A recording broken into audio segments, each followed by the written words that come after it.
This time I call to order a public hearing of the Franklin County Board of Commissioners on Monday, July the 11th, 2022 at 5:30 p.m. here at the Franklin County Justice Center in Carnesville, Georgia. We note for the record we have a quorum consisting of all 5 commissioners present, so thank you. Welcome everyone. Thank you for joining us tonight. Commissioners, at this time is there a motion to approve the public hearing agenda as presented? Make a motion to approve the public hearing agenda as presented, Mr. Chairman. All right, thank you. Commissioner Wester's made the motion to approve the agenda as presented. Is there a second? I'll second. Okay, thank you. Commissioner Franklin seconded the motion. Is there any discussion? Hearing none, all in favor of the motion to approve the agenda as presented signify by raising your right hand. All opposed, same sign. Motion will carry 4-0, and the agenda is approved as presented.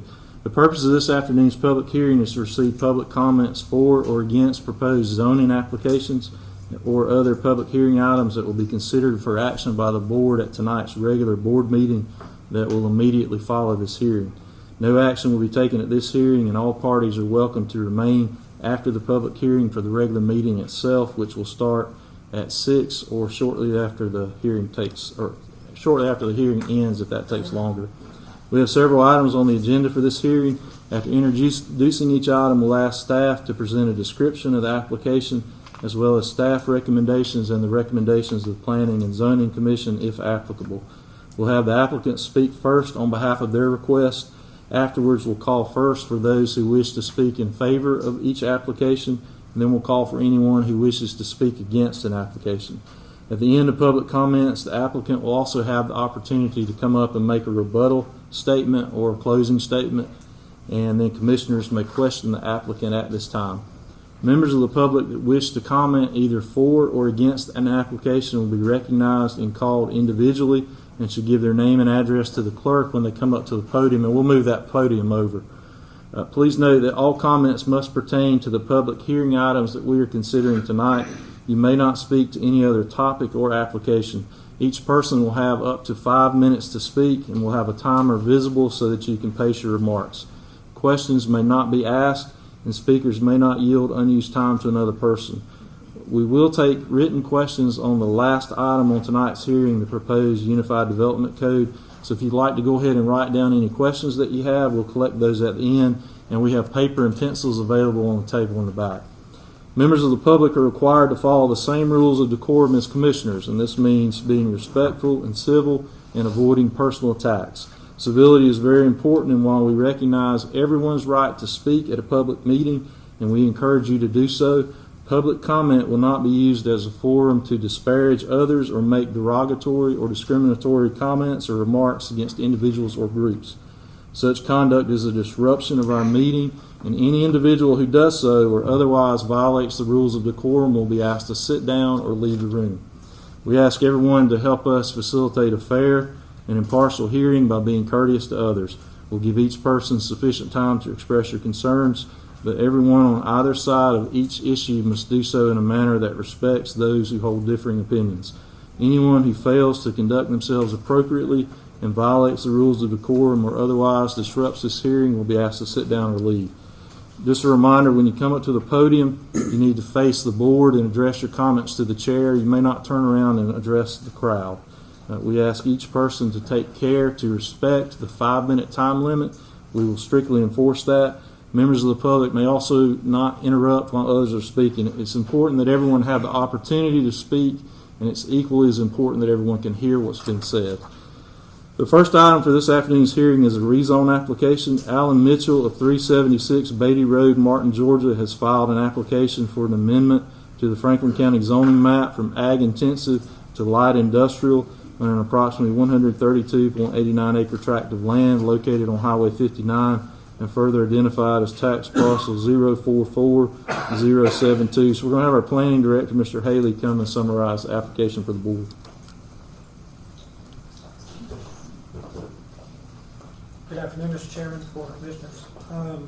As you just described, Mr. Alan Mitchell has applied to change that tract of land from agriculture intensive to light industrial. The Planning Commission did meet and did vote on this application. It was a 2-2 split due to the vacancy on the Planning Commission board. And at this time, staff does not have a recommendation and cedes all consideration to you. Okay. All right, thank you, Mr. Traylor. This time we're going to ask Mr. Mitchell to come forward and speak on behalf of his application. Thank you. Yeah. I think y'all are somewhat aware of the property due to the contract that we had earlier this spring. I think the property is a good property for light industrial purposes. It's on the I-85 corridor. We don't know exactly what it might be used for. I've got somebody identified that is interested in it, but they don't know the exact purpose yet. There's been some ideas thrown around, but nothing concrete yet. I don't know really anything other than that I could say about it, other than I think it would be a good idea to start getting more properties involved with the industry, with some of the housing and rumors of housing that's coming around. I think it would help offset the tax burden on the citizens of the county if we had some more industry, and that's basically the purpose of me wanting it to rezone. Okay, Yeah. we're going to call for people in favor or against, and then once that's done, we'll have you come back up Sure. so commissioners can ask questions. Okay. All right, at this time, is there anyone who would like to make a public comment in favor of this application? If you'd like to, if you'll raise your hand, we'll have you come up one at a time. Mayor Moore. Lee Moore, 419 Brad Street, Franklin Springs. Good afternoon, gentlemen. I'll be brief. I am in favor of the rezoning of this property. As you know, several months ago, the IBA and the Board of Commissioners set up a subcommittee to look at properties in the county. In that process, we identified very few properties that were big enough for an industrial park. One of those properties is one of those that we're here tonight about, is Mr. Mitchell's property. And the biggest reason that we decided to move off of looking at Mr. Mitchell's property was the simple fact of one thing: infrastructure. We went with the Tugelo site because infrastructure is there. We didn't have to go through zoning with that site. If we'd have purchased that property, we would have to go before you, just like Mr. Mitchell is. The thing that site brought to our attention is it's on the I-85 corridor. It's less than 2.5 miles from the interstate exchange, and that exchange on that off-ramp, on that ramp, will be in the next, we don't really know a timeline, but the DOT is going to change that to make it friendly for tractor-trailer traffic. It's less than 2.5 miles from our industrial park. The biggest thing I would suggest, if you do decide to change the zoning on this property, is in the near future, look to get infrastructure there. That's the biggest thing that needs to happen to that property. And any property up 59 that needs any kind of industrial development is infrastructure. I appreciate your time, and thank you all for what you do. All right, thank you. Anyone else who would like to speak in favor of the application? If you'll raise your hand, we'll have you come up. Okay. Ms. Powers, go ahead. Yeah, Tony Powers, Franklin County Development Authority. As Chairman Moore said about the when we were previously just looking for industrial use properties, we identified Mr. Mitchell's property for several reasons. And then we brought in several engineering companies to look at industrial use properties with us to identify some. And his property is the 132 acre. The full tract was identified. And we did several due diligence items on the property before we made a decision to go a different direction, with the primary decision just being the available acreage that we could use on it. However, we did have several reports ran for the property stating that it would be a highly, a light industrial use. One of the benefits of his property that we do think is great for industrial use is, as you're looking at light industrial, you're going to see more like warehousing, less manufacturing, more warehousing space, which is like highly sought after right now, which we have very little of. And so his property would be a great use for that. And then speaking to his point with with DOT, their engineering reports start this month. And I think once we see some increase, when we start seeing an increase in traffic flow, it'll make it easily accessible to get to this property. So just a great industrial use property, light industrial. And I think our board is in favor of it. So, Okay. yeah. All right, thank you. Anyone else who would like to speak in favor of this application? If you'll raise your hand, we'll have you come up. Anyone who would like to speak in favor? Okay, we'll move on. Are there anyone who would like to speak against this application? make public comment?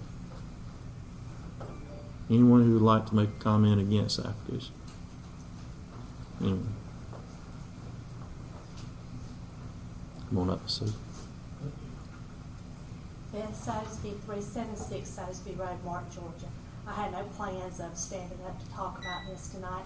I'm not opposed to industry. I'm not opposed to this particular piece of property. What I'm opposed to is that planning and zoning and these public hearings are for the public.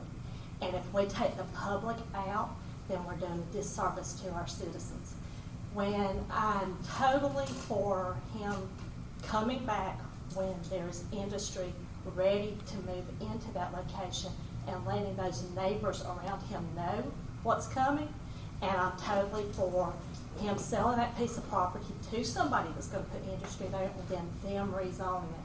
But I'm totally against you guys rezoning this tonight and then the neighbors around that area having absolutely no say in what's coming in around them. And I'm not saying that they should be allowed to say something can come in or something cannot come in, but they should have a say in how they feel about it. That's what the whole zoning process is for. Part of it is for the citizens. We take the citizens out, and it's just dangerous. It's not a good precedent for us to set. I've come to a lot of rezoning meetings now, and I've seen you guys turn down things in the past that because nobody had a real good plan for it. And I just think you need to remember all that. You know, we don't want to set a precedent where anybody can start just putting in industries without the people that live next door to them knowing about. We have a school that's there close to it. We have an airport that's there close to it. Our chairperson of the planning and zoning said there's a whole long list of things that could go in as light industry, and some of them could cause severe environmental issues, and we need to know which one's coming in before we make a decision on this. Thank you. Okay, thank you. Anyone else who would like to make a public comment against this application? If you'll raise your hand, we'll have you come up. Anyone who would like to speak against this application? Okay. This time we'll ask Mr. Mitchell to come forward again, and he can offer a summary statement and rebut any of the comments that he's heard, and then the commissioners can ask questions. Yep. So is there anything else you'd like to tell us? Nothing. I think that was covered pretty well by Mr. Moore and Ms. Tanya there. As far as the process that had gone on prior to me actually asking for the rezoning myself, I think some of the concerns with maybe an industry that would come in, if tell me if I'm wrong on that. I think there's certain industries that have been identified that are okay to come in if it is on light industrial, and then some would have to come before the Board of Commissioners to be, if there was a, what's the word, when you had to have a change?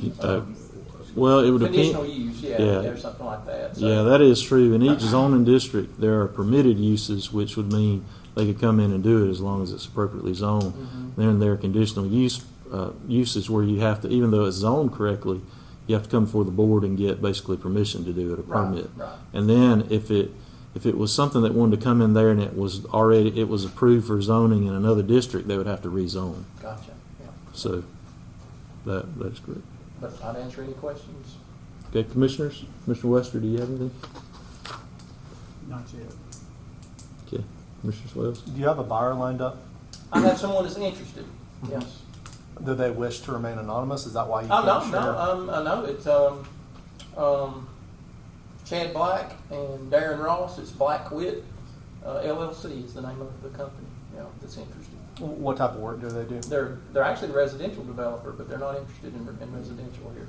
So what is it that they're interested in? Well, they've thrown around a lot of ideas, but nothing concrete.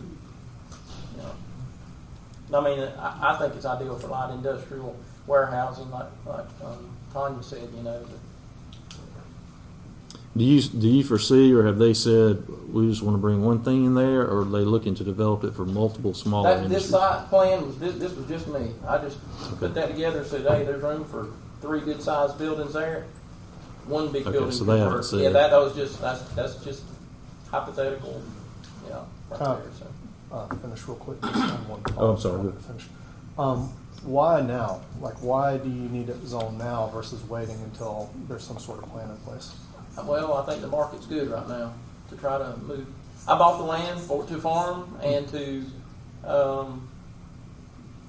be for investment purposes, and I think now's a good time.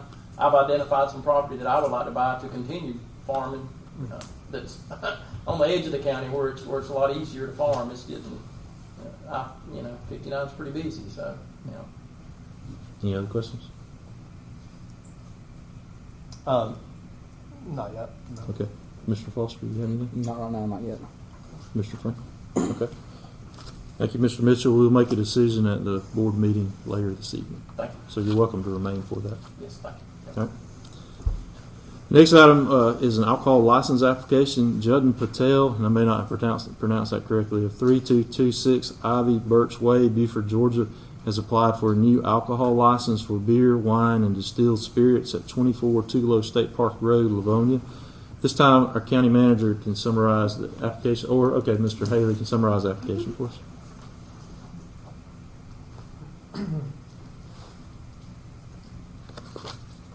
Mr. Patel has come and applied for a new alcohol license. As far as I'm aware, this is a already existing structure. He's just wanting to add these services to his business. We've checked and it meets all the requirements at our level and state level for this application. He has an address that's in Beaufort, Georgia. Has he designated someone for the license? There has to be a designee here in Franklin County. We do have a Livonia, let's see, a Livonia address on one. So we determine he's a resident of Franklin County?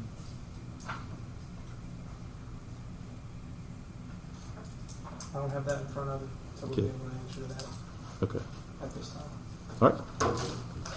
We'll come back. Is Mr. Patel here this evening? Mr. Patel? Okay. What we'll do is call for anyone who wishes to speak in favor of this application. And again, this is a new alcohol license. Anyone who wishes to speak in favor of this application? Hearing none. Anyone who wishes to speak against this application?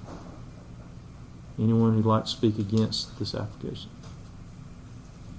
Okay. The applicant's not here. If you'll come up, Mr. Haley, I have a couple more questions, and we'll let commissioners ask questions about the license. I'll do my best for you. Okay. Does he own that? Does he own that business? As far as the paperwork I have in front of me, he's either the owner or one of the proprietors for that business. So And is he has that- a stake in the business. And is that zoned properly? We said there were certain commercial districts that had to be in, that alcohol would only be permitted in. My knowledge is on correct. Okay. And is that location, it's not within 1,000 feet of a school or a church? Exactly. Okay. All right. And what, do y'all have a recommendation? Do you recommend that we? I don't have a recommendation. Okay. first, no. All right. Commissioners, Commissioner Lester, do you have a question? Do they not have to be here? I thought for, This is a little different than planning and zoning, so I don't believe that's the question. Is Mr. Samuels on there? I don't know whether they have to be present for this or not. Public is not. Okay. Pretty sure we voted without someone being represented. Yeah, with planning and zoning, they and should zoning, they they should have be to have here. They have to have somebody somebody here, represent. whether they're here or representative. But this, I'm honestly not certain. My biggest concern would be we need to make sure that he is a resident or that he's designated according to the ordinance. He has to designate a resident of Franklin County to be responsible for the license. So it sounds like we're not real sure about that. Not at this juncture. Okay, all right. Commissioner Franklin, do you have anything? Sound like we're not ready to handle it. Yeah, Commissioner Foster. My only question would be making sure he meets the requirements for it. Right. Okay. All right. Well, thank you. We'll move on to the next one. That's also. I'm sorry. Any other questions before we move on? Okay. All right. The next item is also an alcohol application. Randall Broom of 2228 Broad Road, Tignall, Georgia, and Erica Hewitt of 6281 Highway 145, Carnesville, Georgia, have applied for a new alcohol license for malt beverage, wine, distilled spirits, and retail package sales at 70 Highway 145, Royston, Georgia. We note for the record that one of the applicants, Ms. Hewitt, is a member of the Franklin County Planning and Zoning Commission. So this time, Mr. Haley, if you want to summarize that for us. Again, much like the last one with the added notation that you provided, Mr. Chairman, that Ms. Hewitt is a resident of Franklin County. Okay. This one is a little different. This, to my knowledge, would be a standalone that is yet to be built. Okay, so it doesn't actually exist. It does not exist, to my knowledge. It exists. It does. Oh, it does? Okay, all right. And that property zoned appropriately The for its property commercial is zoned- or industrial? Yes, the property is correctly zoned. Okay, and not within 1,000 feet of church or school? No, sir. Okay. You have a recommendation on I that? do not. Okay. Well, is the applicant, or one of the applicants here tonight? Okay. If you'll come up, Mr. Broom. You can talk to the board about your application, and then. Sorry, I put my sleep. That's okay. Then we'll kind of go through that same process. We'll ask for people to speak in favor of or against. I appreciate the board taking into consideration this application. We're looking to open up a alcoholic beverage store at this location. We have checked to make sure that all of the regulations and stuff are followed as far as being a certain distance from the school and even churches. And it's already zoned commercial. It's not in the city limits of Franklin Springs. It is a county matter and everything, and we appreciate y'all taking it into consideration. Okay. All right. We'll have you see it, and we're going to go through that process, and then we can have you come back up if the commissioners have questions. At this time, is there anyone who would like to speak in favor of this application? Anyone who would like to speak in favor of the application? Raise your hand. Anyone? Okay. Anyone who would like to speak against this application? Anyone who's opposed? If you'll raise your hand, we'll have you come up one at a time. Okay, sir. Or ma'am, I'm sorry. Come up.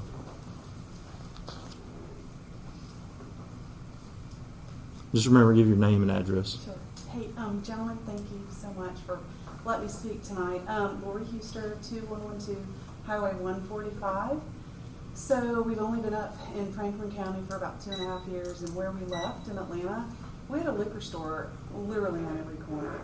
And so when I guess it sort of came up on the ballot last fall for there to be alcohol sales in the county, I spoke to somebody in the county office, and I said, "Wait, Rob and I are concerned that we're going to end up with a liquor store in every corner in Franklin County." And the person said, "Oh, absolutely not. We will not let that happen." So we live about a mile from this location.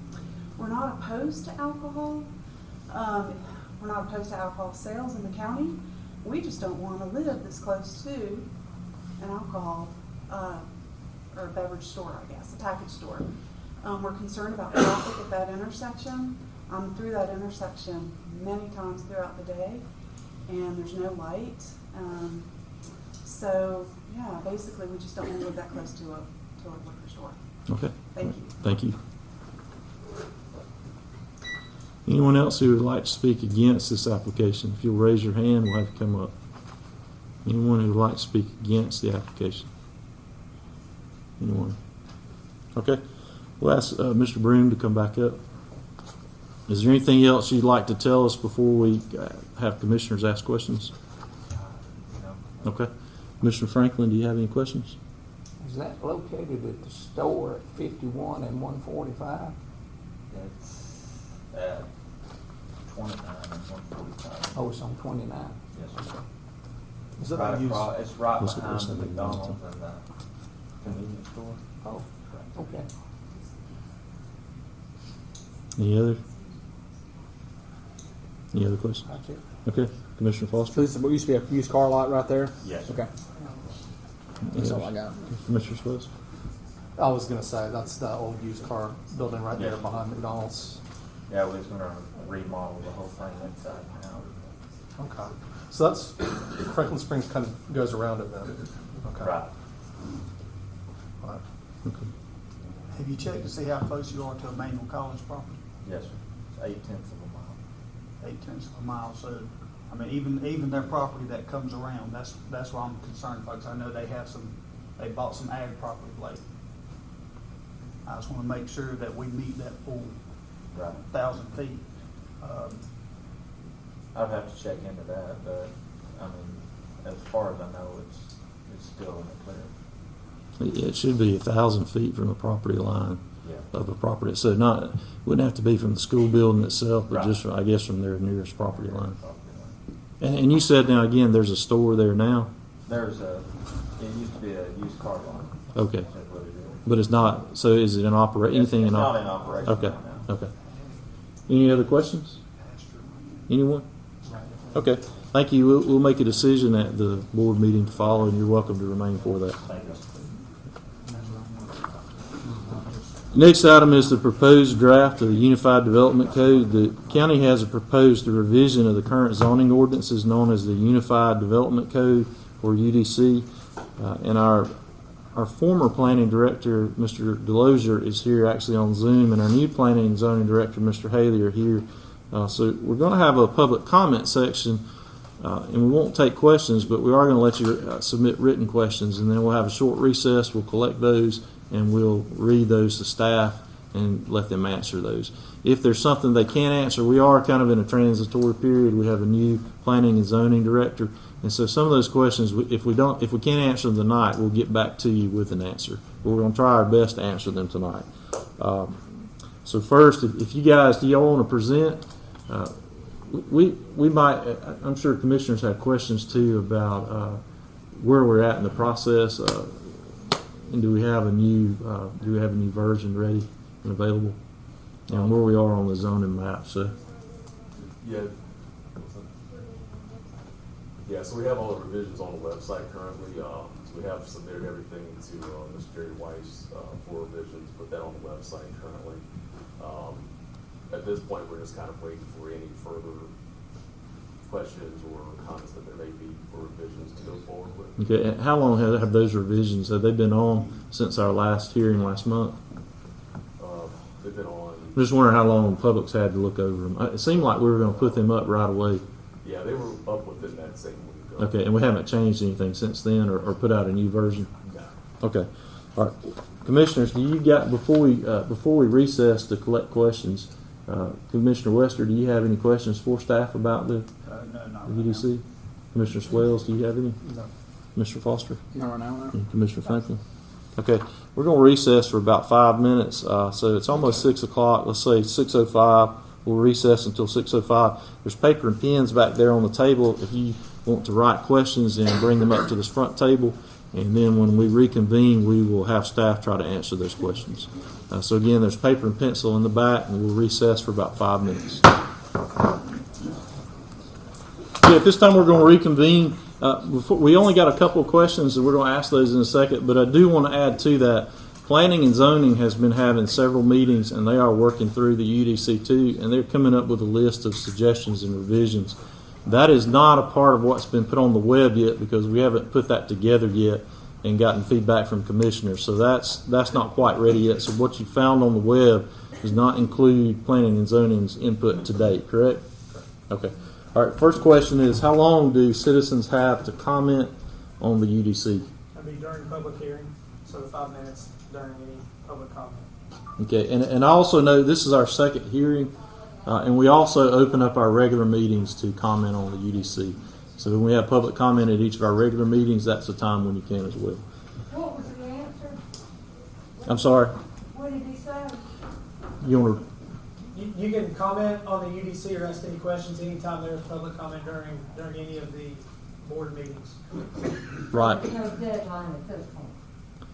No, we just. Like it'll be passed next month. We don't know yet. We tentatively said we would do that in August. That's still up in the air, but it probably will be soon. We decided to have several public hearings over the summer. This is the second one, and so we're moving towards consider. But again, before we consider it, we've got to put everything together, and we're not quite to that point.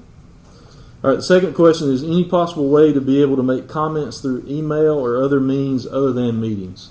Yes, anybody can email myself or Miss Amanda at any time. Our email addresses are on Planning and Zoning website. And just to clarify, Amanda, if you want to send it. Amanda is our planner, and she assists Mr. Haley. So if you go onto our Franklin County website, that's the easiest way to tell you. www.franklincountyga.gov, G-O-V. You can go to the planning department and their email addresses are there.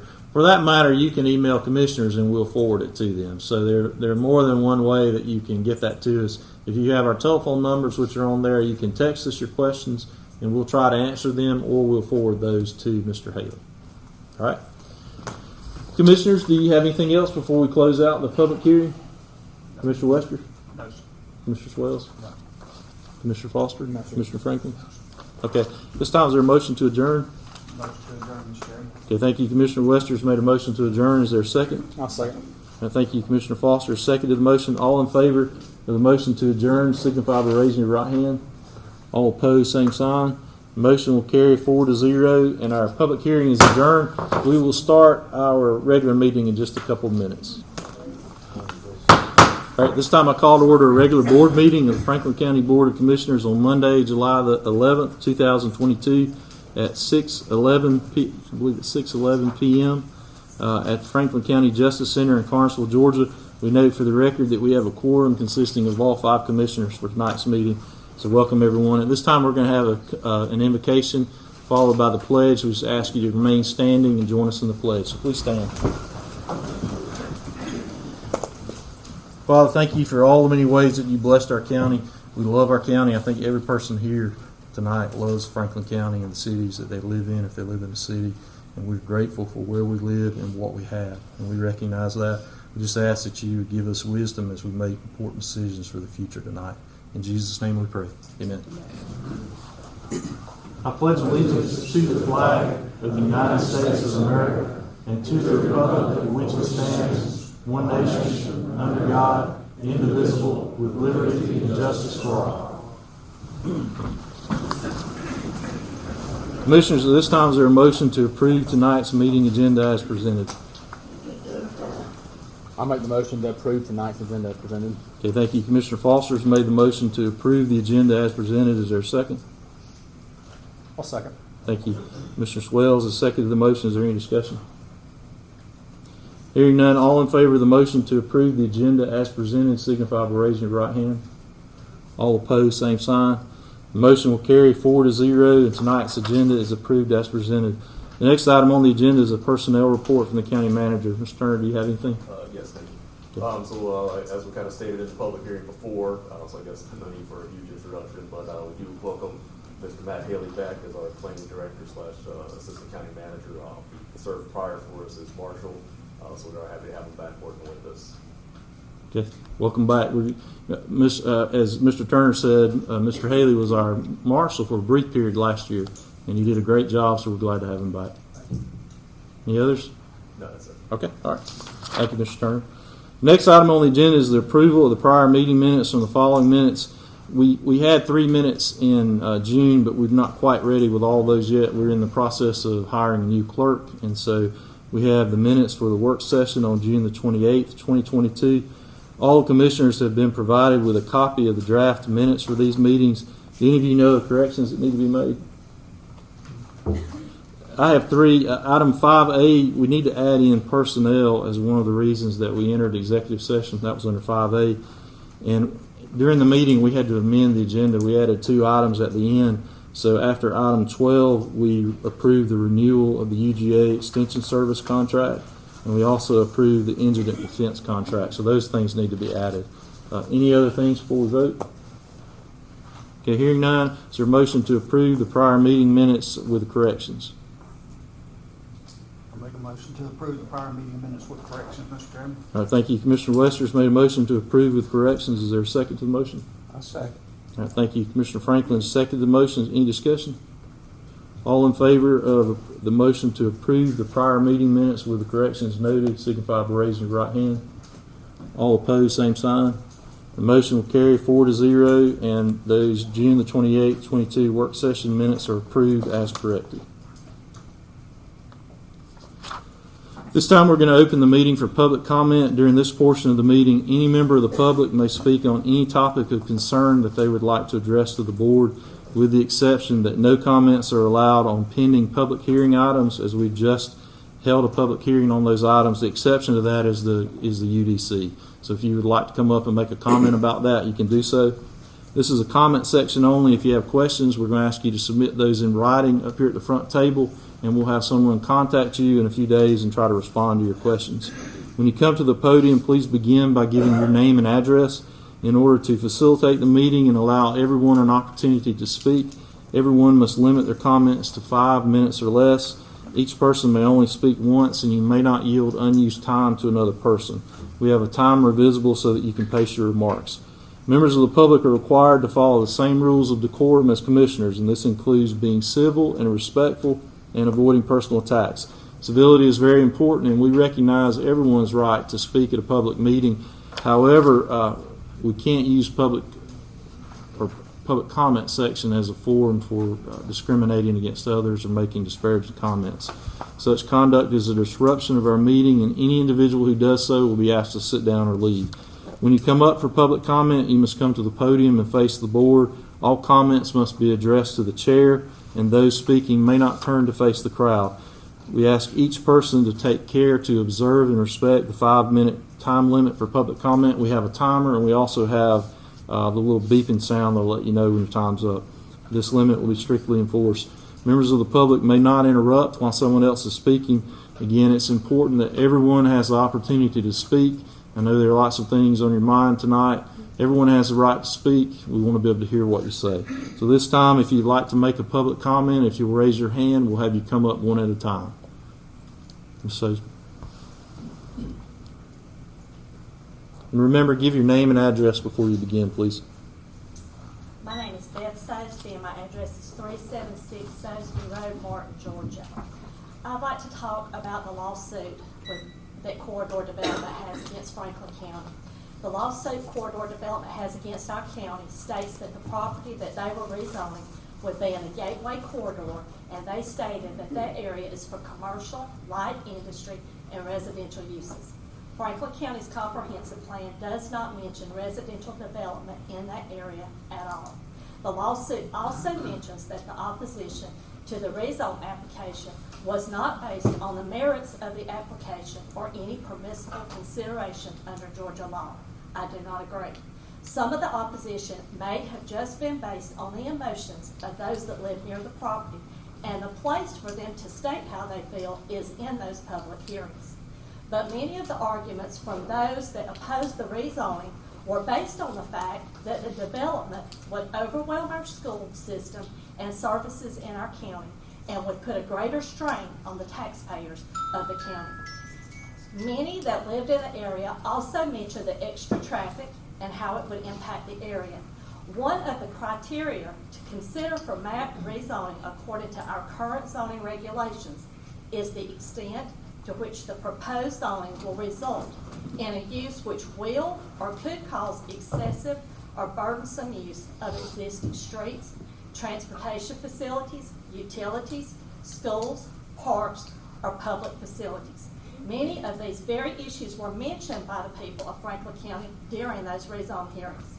Corridor Development mentioned our comprehensive plan throughout the lawsuit, and I would like to mention some issues that I have with the comprehensive plan myself. One of the cited issues for the county was a need to expand or rebuild the jail or otherwise address capacity and operational concerns. Another issue cited in the comprehensive plan was a need for expansion of fire and law enforcement services to prepare for growth. These are issues that have still not been addressed properly in order to accommodate this additional growth. The comprehensive plan is just a plan to help guide our county and the kind of growth we want. We as citizens and you as commissioners that represent us are the ones to have the final say in what growth is best for our county. Corridor says our opposition has no merit. I don't believe their lawsuit has any merit.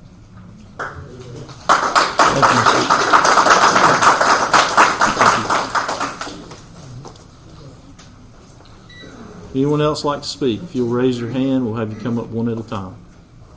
Anyone like to make public comment? You can come up.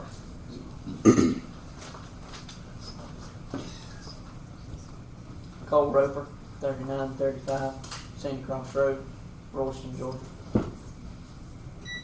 I would like to state that, have we considered a liability policy and how much, if the county has insurance to fight this corridor development lawsuit, and if liability insurance will help pay for that in any way. And I also would like to state that our comprehensive plan first states that we first take care of our volunteer firefighters, our EMS, and our infrastructure. If we bring in this corridor development, we are not taking care of our volunteer firefighters, our EMS, or our infrastructure. The volunteer fire station that is closest to this will have to have a ladder truck, which is in the cost range of $1.5 to $1.6 million, which we do not have. I would also like to say that y'all did an excellent job in listening to the people the first time. We don't want it, and they still don't want it. I think they'd much rather see their tax dollars go toward fighting it and keeping it out than they had towards bankrupting the county and bringing it in. Thank you. Thank you. Anyone who'd like to speak, if you'll raise your hand, we'll have you come up. Anyone who'd like to make public comment? Come on up.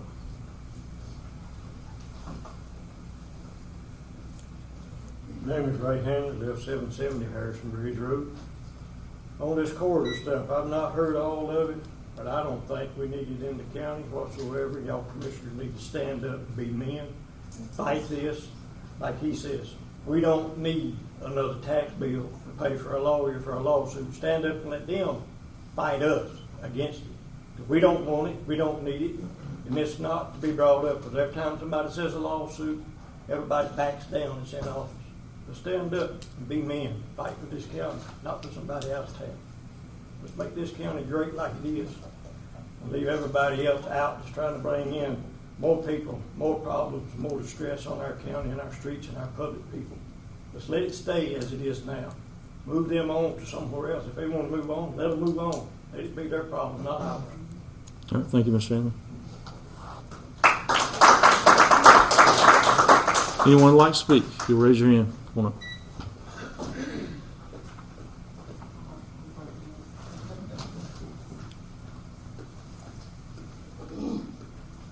My name is Teresa Sears. I live at 5572 Athens Road, which is 106, Carnesville, Georgia.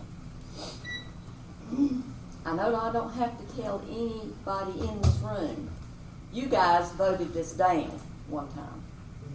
The planning and zoning have already voted this no. Don't we have a lawyer?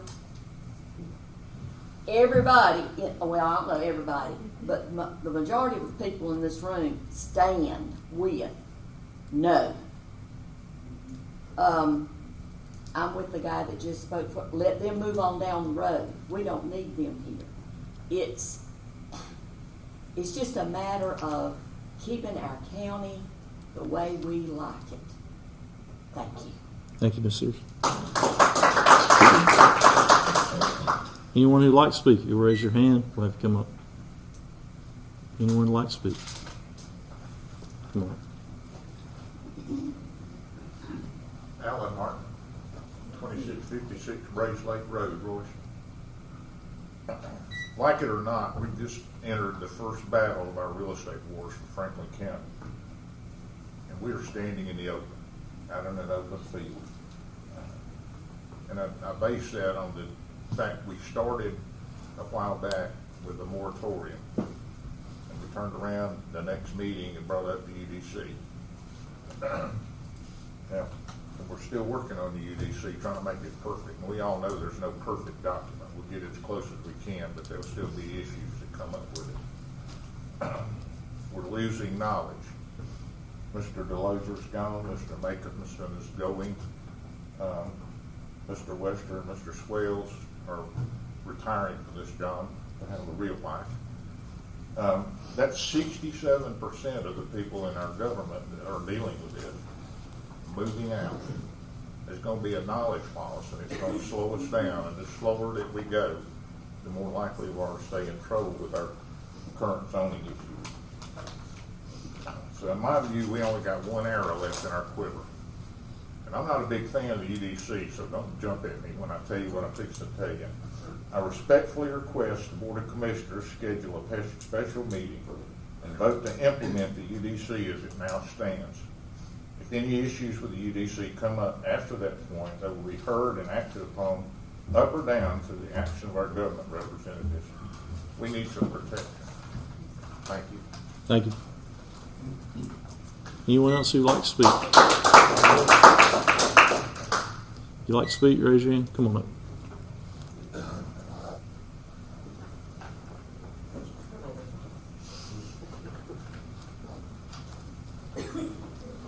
Polly Walker, 5560 Highway 29, Royston. I ain't got a lot of fancy speeches, and I'm not smart, I guess, but Beth, I agree with everything you have to say. And everybody else I agree with. I just can't understand. I know lawsuits come, lawsuits go.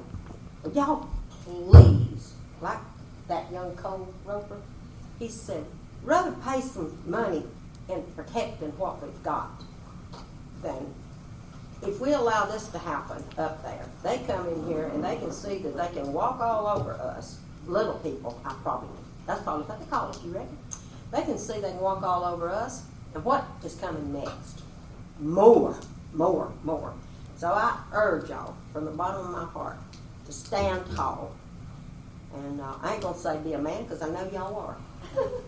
So anyway, I just want y'all to stand tall and do what's right for Franklin County and we the people. I appreciate everything y'all have done in the past. Might not agree with everything, but I appreciate the job you're doing. I don't normally like to tell it around, but back in the 90s I was on the Board of Education, so I can feel the heat. So anyway, but I appreciate y'all, but I want y'all to do what's right. And if it's a lawsuit, we're going to stand behind y'all, okay? Whatever it takes. I feel like everybody in this room and everybody, there's lots of people. We all got lives. It's hard to make all these meetings, y'all. I'm 72 years old. Look at this white head hair. It's hard to make all these meetings, but I want to know what's going on.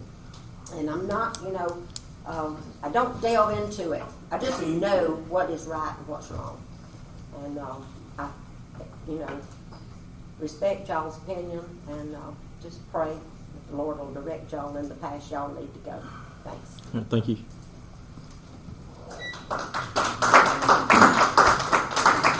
Anybody who'd like to make a comment, if you'll raise your hand when you come up. Anyone else who'd like to speak? Oh, come on up. Courtney Long, 451 Highway 326, Carnesville.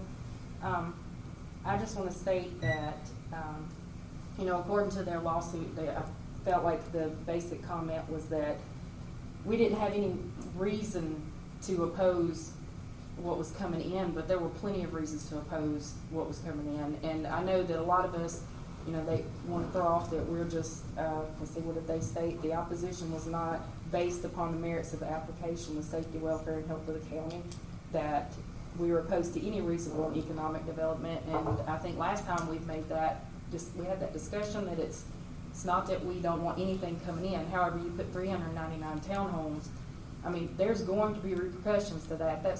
Even if we didn't have one child in each one of those houses, even if you had half, with the amount of houses that we already have coming in, that have been approved and are in the county, I'm not sure what the exact number is, but I'm sure we're looking at building at least one more school. The amount of growth we have seen has been tremendous in the last couple of years.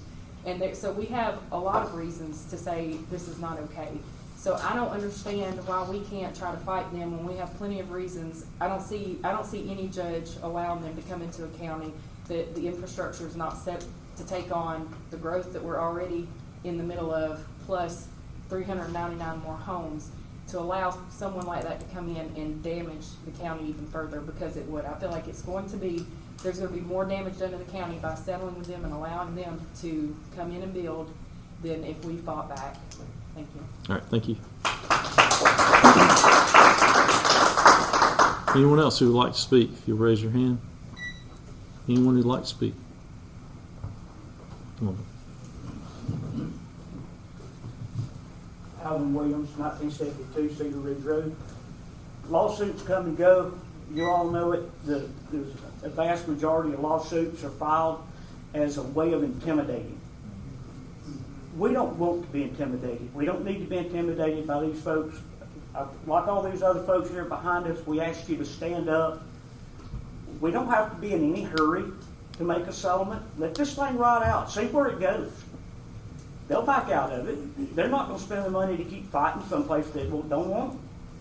Ride this thing out. Don't be in any rush. Stand up for us. All right, thank you. Anyone else who would like to make a comment? If you'll raise your hand. Anyone? Come on. My name is David Gaines, 1550 Goolsby Road, Carnesville.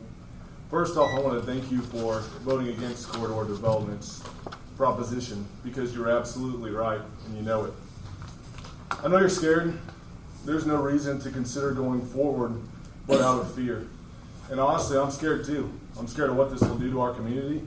I'm scared of what it's already done to our community. But fear is no reason to permit harm to come to Franklin County. I'm not here to yell at you or to criticize you. I'm here to remind you that you were right the first time. I'm here to stand with you and to encourage you to continue the fight. I know you're worried that they have a good case, but it has been mentioned eloquently by Ms. Sosby. I think we have a good case too. We all know this will bring harm to Franklin County, and that's why all of you voted against it. To do anything less than to fight is to participate in its harm. The way I see it is it's at this point it's going to cost us either way. Either we fight it and it costs us, or we just let it happen and it costs us. And I would much rather pay more taxes because we stood up for our home than pay more taxes because we just let it happen. I'm worried this will set us down a path that we can't get off of, where corporations an hour and a half down the road tell us what happens in Franklin County because we cave to threats. It's been established that this will devastate our local economy, our schools, our fire department, our infrastructure. And if we won't fight for this, we aren't going to fight for anything. And we'll continue down this path. And in 30 years, when all the trees have been cut and the fields have been paved over, when the smell of pines and of hay is replaced with the smell of exhaust and trash, when the sound of crickets is replaced with the sound of sirens, our children and our grandchildren are going to ask us what it was like before. And we're going to have to tell them. We're going to have to tell them what it was like. When they asked us what happened to such a beautiful place, what happened to our home, if we continue down this path, we're going to say, we didn't fight for it.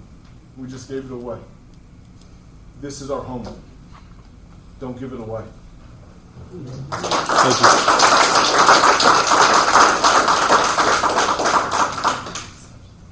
Okay.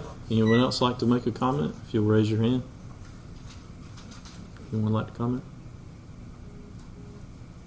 Okay. We'll move on to the next item, 7 items for discussion. 7A is the first item, which is a rezone application. Alan Mitchell of 376 Beatty Road, Carnesville, Georgia, has filed an application for an amendment to the Franklin County zoning map from agricultural intensive to light industrial on an approximately 132.89 acre tract of land located on Highway 59 and further identified as tax parcel 044072.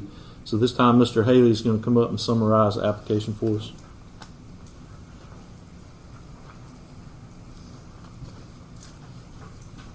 Mr. Chairman, as you previously stated, the application is to rezone from ag intensive to light industrial on this tract. Currently, staff does not have a recommendation, and the planning commission did vote on this and will split 2-2. Tell me about the plans. Has our new member taken office? So he's not on there yet. No, sir. Okay. This is when there was a vacancy. That was prior to that. Yes, okay. All right. Let's hang on. We'll take questions from commissioners. Commissioner Wester, do you have any questions? Commissioner Swales? No. Do you have any? Commissioner Foster? No. Commissioner Franklin? When did the new one take off? July 1st, but this was probably heard before that. Okay. But, is that right? Yes, sir. Okay. All right. Any further questions? All right. Is there a motion to act on the application by Alan Mitchell to rezone tax parcel 044072 from ag intensive to light industrial?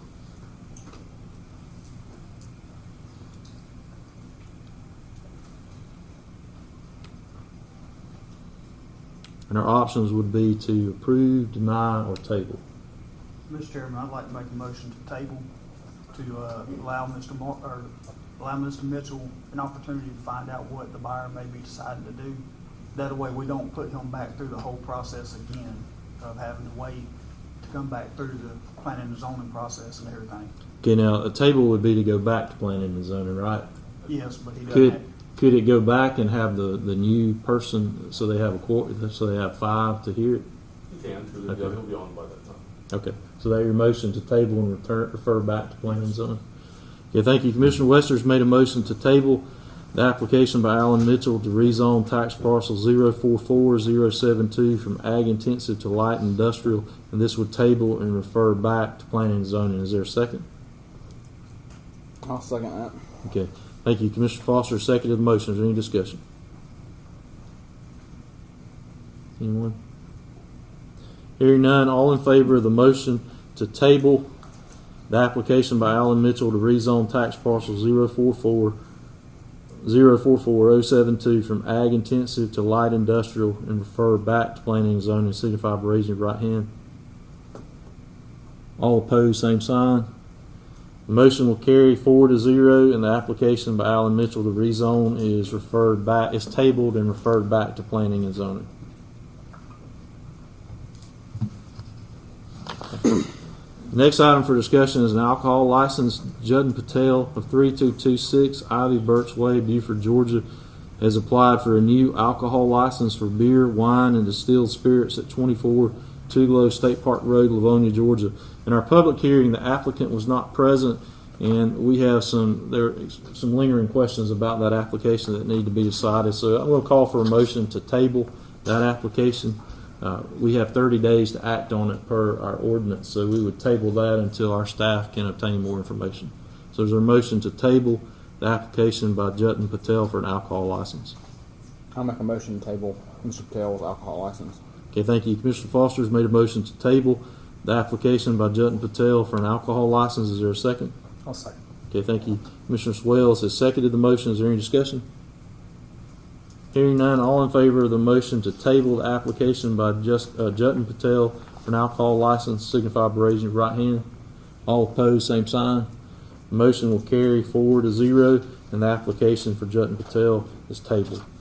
Next item is also an alcohol license application. Randall Broom of 2228 Broad Road, Tignall, Georgia, and Erica Hewitt of 6281 Highway 145, Carnesville, Georgia, have applied for a new alcohol license for malt beverage, wine, distilled spirits, and retail package sales at 70 Highway 145, Royston, Georgia. And we note again for the record that one of the applicants, Ms. Hewitt, is a member of the Franklin County Planning and Zoning Commission. Again, there were questions about that application, and in particular the association of the distance to property owned by Emmanuel College. So I'm going to call for a motion to table that application also, so that staff can obtain more information, just so that we're sure before we vote.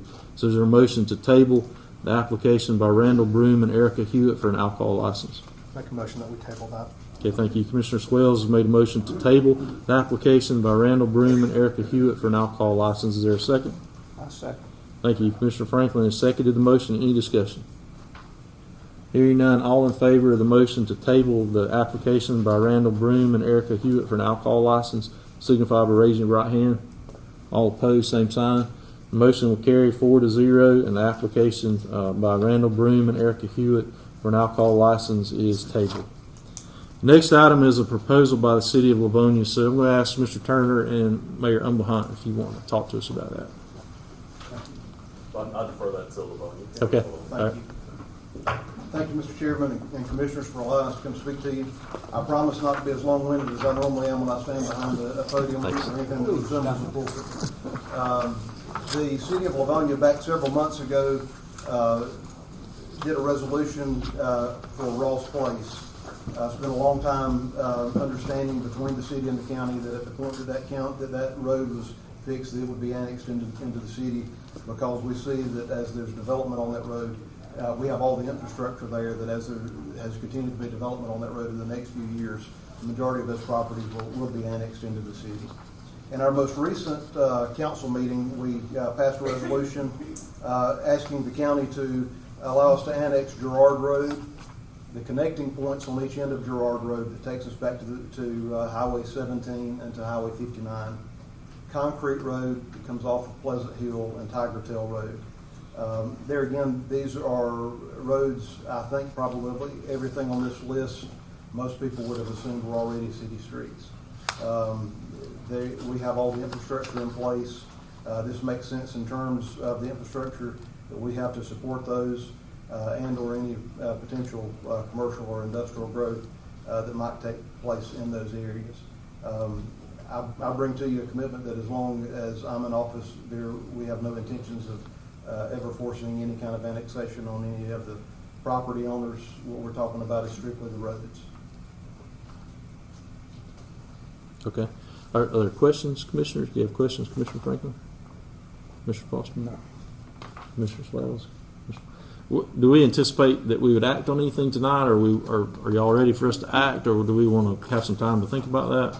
We have already acted. What I would ask you to do is, if you don't want to act tonight, I would ask you to act this month so that in a timely fashion we can get the resolutions to Alan Powell for him to take to the state to be able to act on those. Okay. I think that's what we would need to do is have our attorney draw up resolutions, correct? So and we don't have that tonight. So okay. If it would be agreeable, we would love for you to be able to act on that sometime the end of this month or your next meeting if you're able to do so. Okay. All right. Any other questions? Okay. Thanks. I appreciate it. Thank you.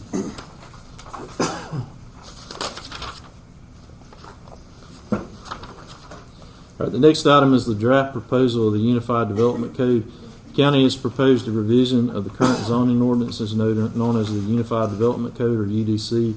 Mr. Haley and Mr. Lozier are here tonight to answer questions from commissioners about that.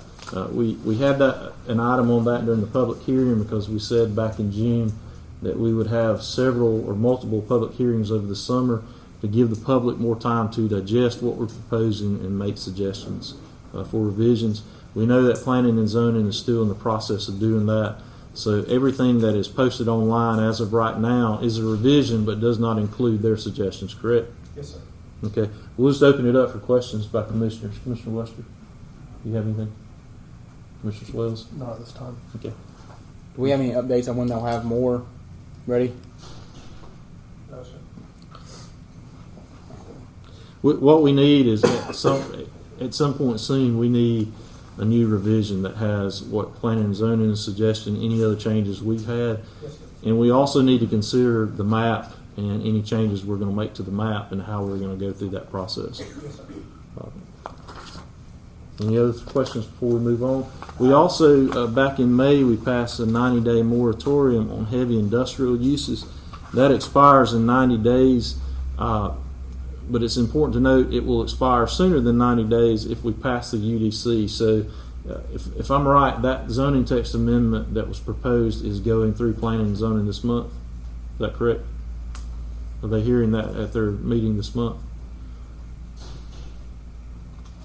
Because that's the only way we can get it for August. Scott said yes. Oh, okay. I didn't realize he said that. Okay. So when will they hear that? What's the date of the planning and zoning meeting? The 21st of July? Yes, sir. All right. So after the 21st of July, we need to consider that because that will expire when the UDC is passed. So if and when we bring up the UDC to pass, we need to be prepared to consider that also. Else it will expire and we won't have included those changes. Does that make sense? Okay. Any other questions or comments? I do want to say that I thank Mr. Martin for bringing that up and challenging us to get that passed. I think it's imperative we get this UDC passed because it offers us a lot of protections that we currently don't have, that we tried to get in but we don't have. So I just encourage everybody, get your thoughts and your opinions in on the UDC, and I encourage this board to let's get this done. I agree with that. We initially received lots of feedback from the public, and we've tried to consider that and incorporate that into those revisions. And it seems like we're not really getting anything now from the public, and that's okay if you have given us everything you think we need. But we do need to move forward with that sooner rather than later. Anything else? Okay. We'll move on to item F. The next item is the corridor settlement agreement. On February 16th of this year, Corridor Development Incorporated filed applications for a residential and a commercial development project for approximately 52.48 acres located at 2511 Highway 59, Carnesville. Those are tax parcels 021014 and 021013. The application sought to rezone the property from ag intensive to residential multifamily and highway business. The project consisted of a proposed residential development of 399 townhomes and then 5 acres of commercial space. On April the 4th, 2022, the county denied those applications, and then Corridor subsequently sued the county. The board has directed the county attorney to negotiate a settlement agreement. And Commissioners, you have that proposed general release settlement agreement before you, as well as a consent order that would dismiss the civil action if we agree to the settlement agreement. The proposed settlement agreement includes the following components.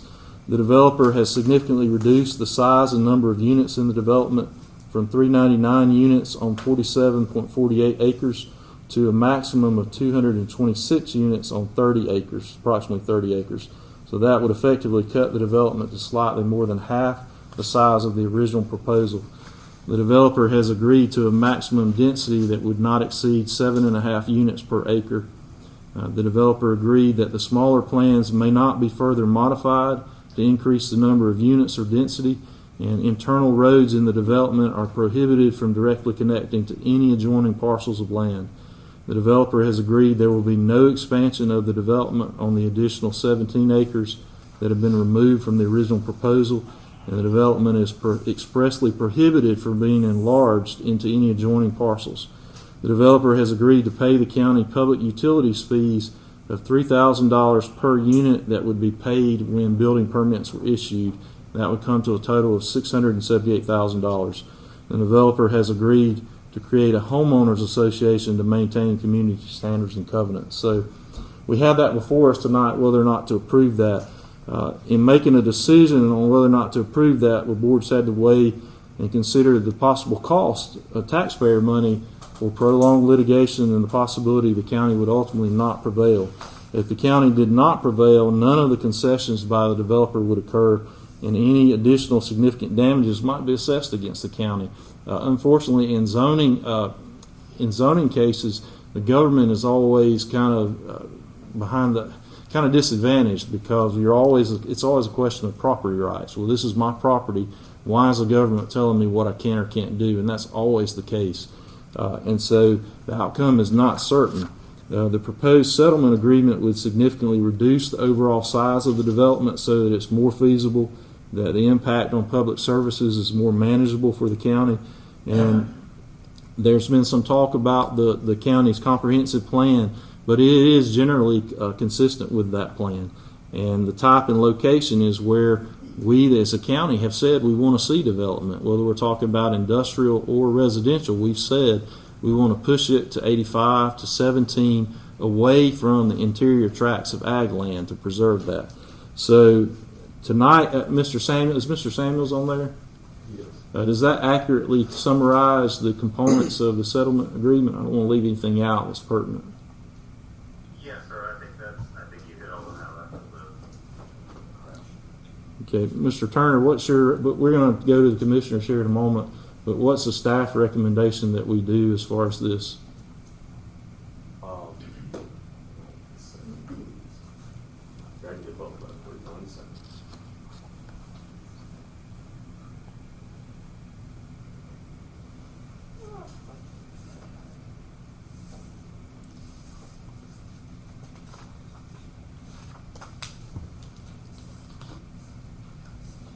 Recording in progress.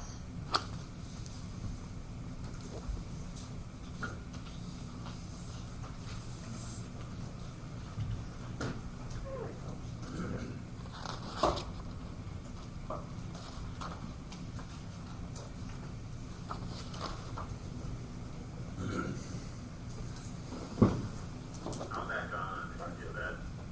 Sorry, I got cut off. Sorry about that. Okay, go ahead, Bob. I was just saying, I think you hit all the highlights of the negotiated terms Okay. And what's the staff recommendation, Mr. Turner, as far as whether or not to accept this? Staff doesn't have recommendation necessarily in that case. I defer to the county attorney and the board. Okay. Well, let's open it up for commissioners. We'll start with Commissioner Lester. Give everybody a chance to weigh in. Trying to get my thoughts together. Definitely not an easy decision to make. I know where people in our county stand that come to these meetings. I also know where some people stand that don't come to the meetings that have called. The big thing about being up here is, yes, we're tasked with making the tough decisions, and I get it. But we're also tasked with looking at the big picture. And in looking at the big picture, do you go to court knowing you're going to lose? And in lose the 15 million plus, they're allowed to come in and do everything they want. The issue with a possible other thing to come from it.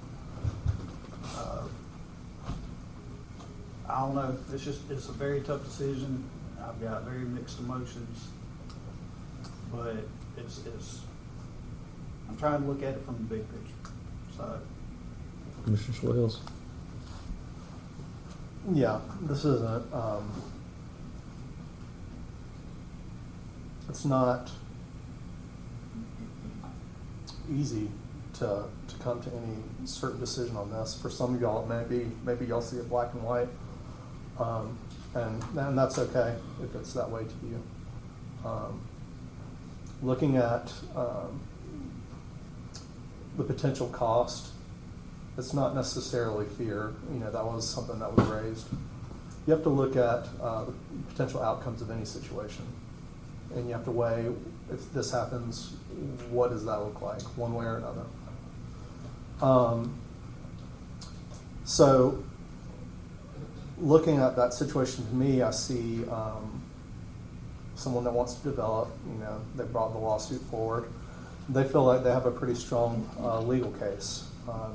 Comprehensive plan does indicate that growth is wanted in specific areas in the county and not others. If they had argued against the comprehensive plan for this to be brought to Sandy Cross, I think they would not have a winning case.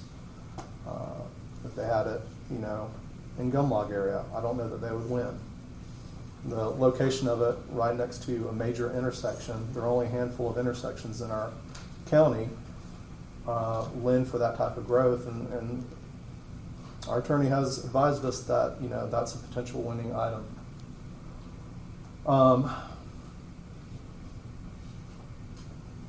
I think some of the numbers and the fear rhetoric about certain household sizes and how it's going to affect the schools, I see some fear on that end as well. So I think fear can be spread everywhere, and I think some people are playing with fear, in different ways.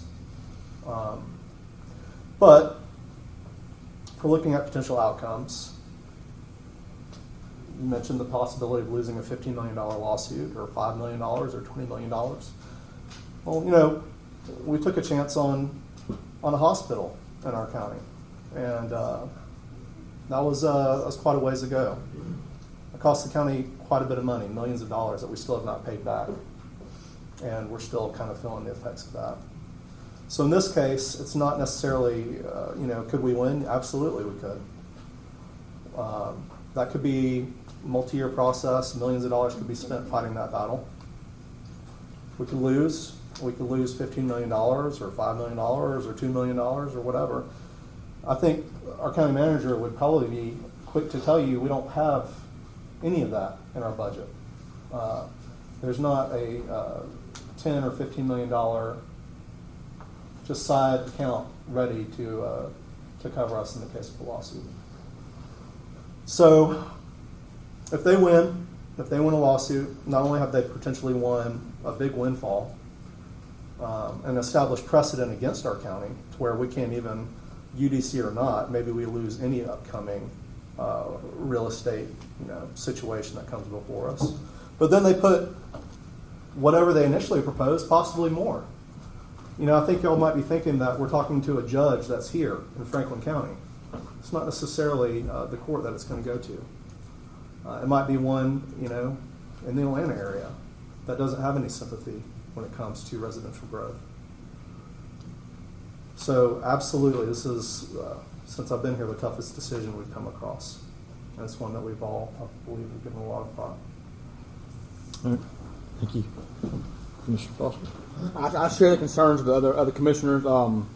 It's too big of a risk. It's been the hardest decision I've had to make. But if we lose this, it sets us back years. We're still behind because of the hospital situation, and I don't want that to be doubled up on that. It's a scary thing to think if we lose that. There's no more buying new fire trucks, no more ambulance stations. It would really hurt us in that aspect. So that's my only concern is if we lose, it could set us back big time.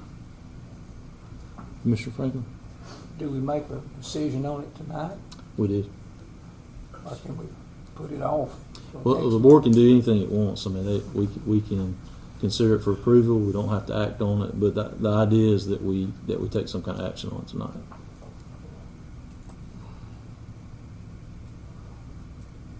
Well, I'd like to think about it a little bit myself. Okay. Any other?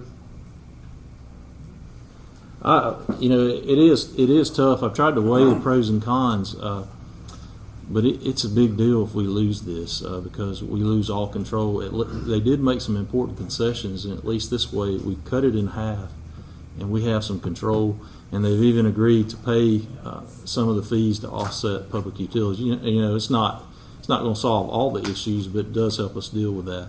And so I think it's too big of a risk to let this go. Zoning is very tricky, and as I said before, governments are. It seems like to me courts are prejudiced against governments and zoning because of property rights. You know, we're always the bad guy because we're trying to tell somebody what they can do with their property. And so it just seems like zoning decisions are overturned a lot.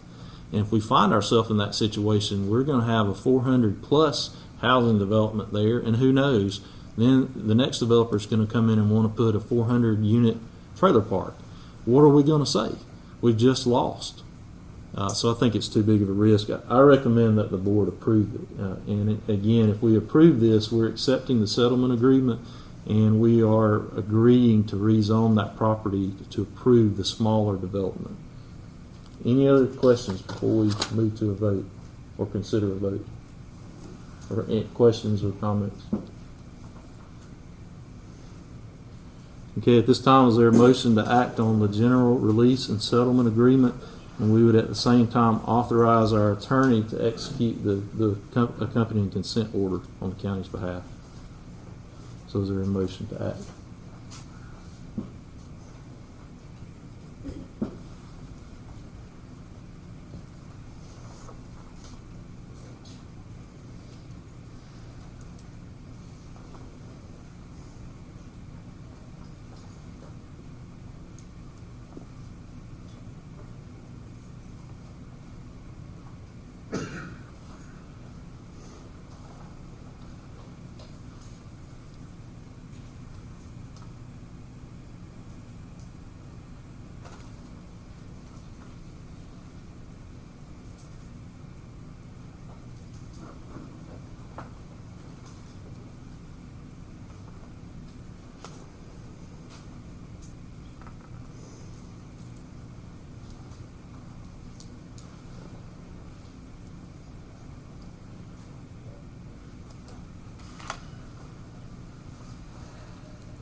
And now, is Bubba still on?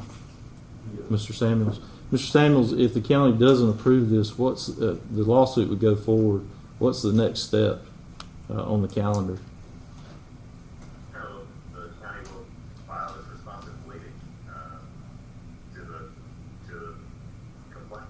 Is there a time frame that the lawsuit was filed in May? So are we under a time frame to do that? We are.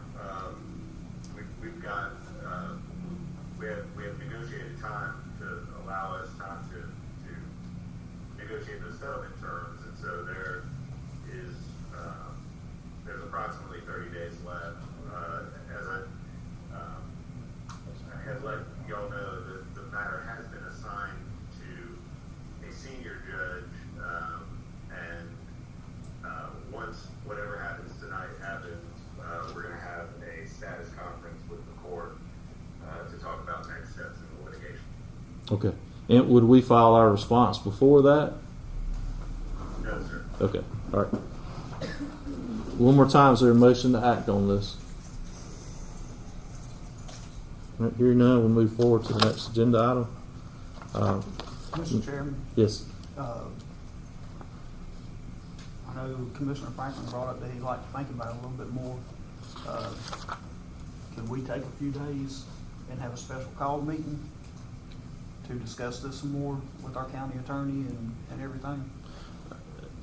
Mr. Samuels, is there a window of time where we could do that and talk before we make that decision? There is. There is not a hard deadline approaching fast, and I'm sure if there is hope of settlement, that the other side would agree to accommodate us from a timing perspective if necessary. Okay.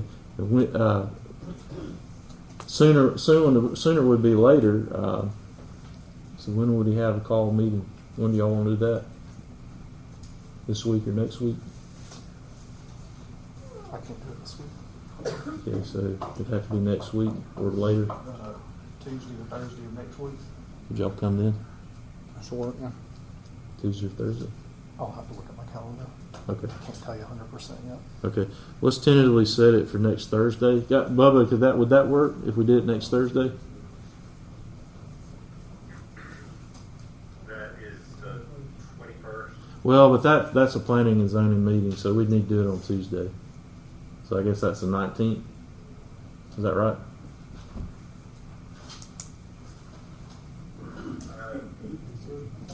Yes, sir. The 19th. Okay. So anyone have a problem with it?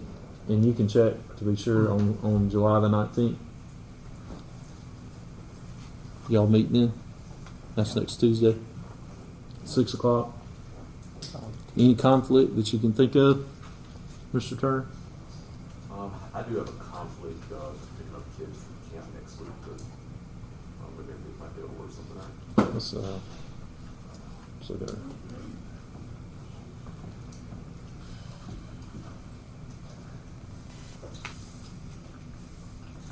So Tuesday would be the 9th. How about Friday? That's the 22nd. Could y'all do Friday, 22nd? 22nd. Yeah. At 6 o'clock. That work, Mr. Franklin? Yeah. You think? You just have to check. Yeah. Did you do it that day? I'll be gone Thursday, Friday of next week. Okay. But I mean, for my role in it, then we can still have staff to cover. Could you come? Yes. No. Okay. All right. Well, let's tentatively have a special call meeting on July the 22nd, 2022 at 6 o'clock p.m. To discuss this further. Bubba, could you attend or could you be by Zoom Yes, sir. on that day? One way or the other, I'll be participating. Okay, thank you. All right, so we'll have a special call meeting on July the 22nd at 6 o'clock p.m. All right, moving on to the next agenda item is G, the qualifying fees for the chairman.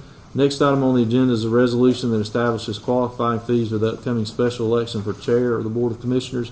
Pursuant to state law, the resolution sets the qualifying fee at 3% of the base salary of the position in the preceding year. So that proposed qualifying fee would be $288. This is the fee that candidates who want to run would pay at the time they qualify. Commissioners, do you have any questions about that resolution? And you should have that resolution in front of you. The original amount on there was incorrect. It was based on gross salary, so the $288 is in line with what we've done in prior years. Also, the same thing for the regular commission seats. Not the same amount, but same percentage and the same calculation. Anybody have questions? Okay. Hearing none, is there a motion to adopt the resolution establishing the qualifying fees for the upcoming special election for chair of the Board of Commissioners? I'll make the motion to establish the qualifying fees for chairman of Board of Commissioners at the 3%. Okay, thank you. $88. Thank you. Commissioner Franklin's made the motion to accept that. And again, that amount is $288. That's correct? $288. Okay, is there a second to the motion? I'll second, Mr. Chairman. Okay, thank you. Commissioner Wester has seconded the motion. Any further discussion? Hearing none, all in favor of the motion to set the qualifying fees for the upcoming special election for chair of the Board of Commissioners at $288, signify by raising your right hand. All opposed, same sign. Motion will carry 4-0, and the resolution is adopted. And a copy of that will be attached to the minutes of tonight's meeting and made available for inspection. Next item on the agenda is H, the library, and we have, I believe, Maggie West. Is Miss West here? Okay. All right, if you'll come on up. Hi. In 2020, the Franklin County Board of Education pulled out all the funding for the public libraries in Franklin County. Therefore, they are no longer a funding agency, so they no longer have seats on our library board of trustees. A few months ago, we amended our constitution and bylaws for the board of trustees, and we would like for y'all to approve or talk about transferring their 2 seats from the Board of Education to be additional seats to represent the county commission. How many do we have now? You have 3, so it's supposed to be 5 total. So this would increase it to 5? Yes. Okay. So have they received a copy of that? I think we had talked about this. We just need to make sure, we just need a copy of that to verify, and then we can appoint those additional members, correct? So we have 3 currently, and we would look to appoint 2. You add 2 more. Okay. So what we would do, we just need to get a copy of that, and then I think we would advertise for 30 days and then consider an appointment. I sent all the documents to Derek and your attorney and to all of y'all a few months ago. Just kind of, we got busy. Okay. So we could go ahead and advertise for the month of July, I guess maybe through the end of August. We have a few people interested, so it probably won't be up for too long. All right. So, and again, we have 3 members now, and we would add 2. Who are our members now? Rita Shoemaker, she's the chairman.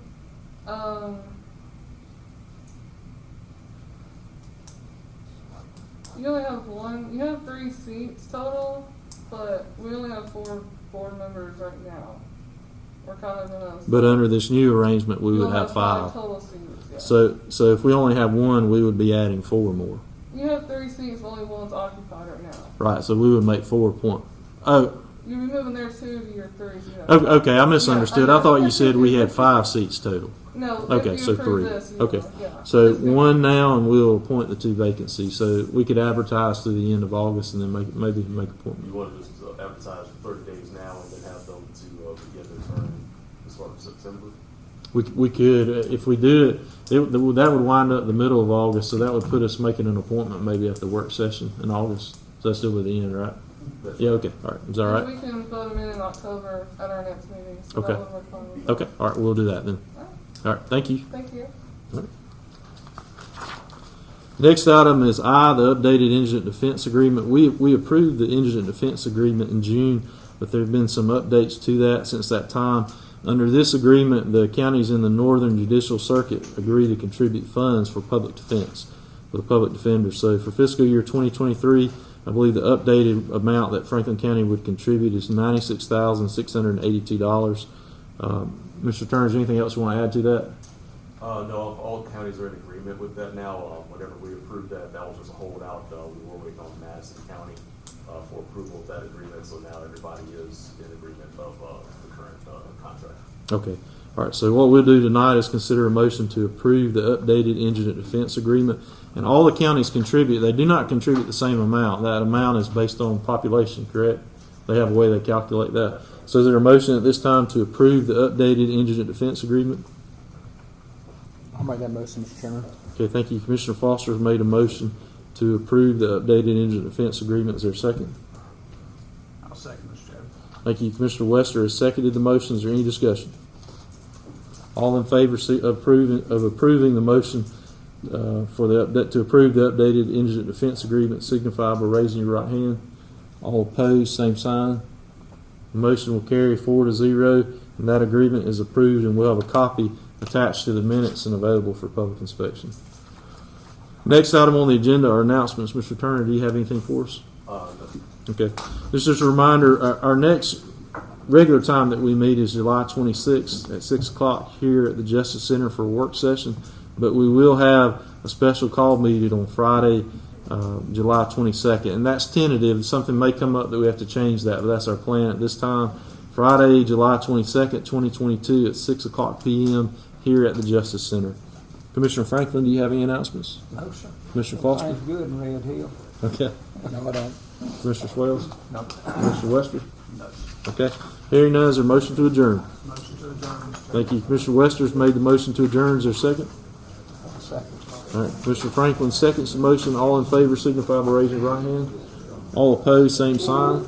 The motion will carry 4-0, and we stand adjourned. Thank you, everyone, for coming.